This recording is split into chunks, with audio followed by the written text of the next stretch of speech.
பாடுவது நன்று என்று நமது குழுமத்தில் உடன் வாழும் சகோதரி கிறிஸ்டி அவர்களின் பிறந்த நாள். சகோதரியோடு இணைந்து இறைவனுக்கு நன்றி கூற நாம் ஒன்றாக இணைந்திருக்கின்றோம். பிறப்பு என்பது ஒரு முறைதான் நிகழும். பிறந்த நாள் ஒவ்வொரு ஆண்டும் நகரும். நலமோடு வாழ இனிய பிறந்த நாள் வாழ்த்துக்கள். அழகான வண்ணங்களில் இல்லை வாழ்க்கை, அவை ஆன்மீக எண்ணங்களில் இருப்பதுதான் ஒரு துறவியின் வாழ்க்கை. வாழ்க்கை ஒரு தொடர் ஓட்டம். கிறிஸ்துவை ஆதாயமாக்கிக் கொண்டு ஓடுவதுதான் கிறிஸ்துவத்தின் சிறந்த பண்பு. கிறிஸ்துவை பின்பற்றும் நாமும் அவர் வழி நடப்பது ஒரு துறவியின் ஆழம்.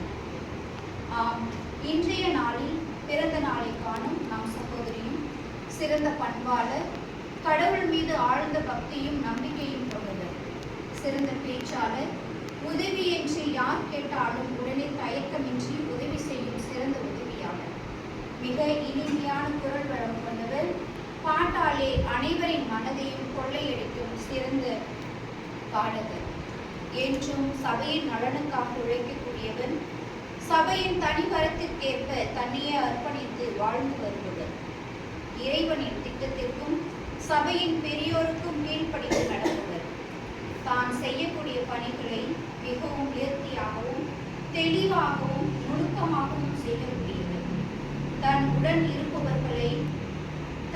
இருப்பவர்களையும் செய்ய தூண்டுபவர்.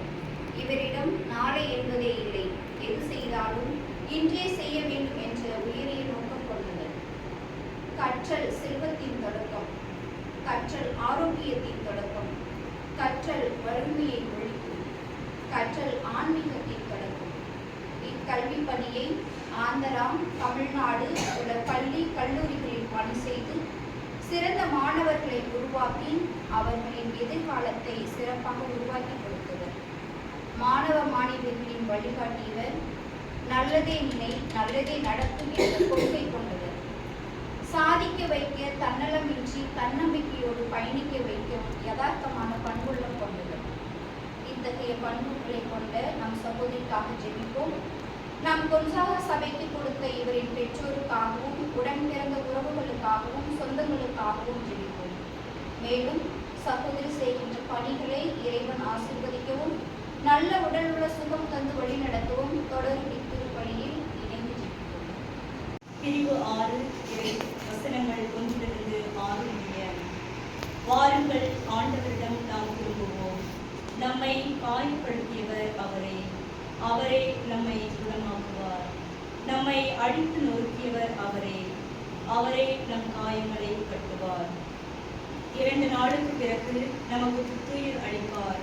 3ஆம் நாளில் நம்மை எழுப்பி விடுவார். அப்பொழுது நாம் அவர் முன்னிலையில் வாழ்ந்துடுவோம்.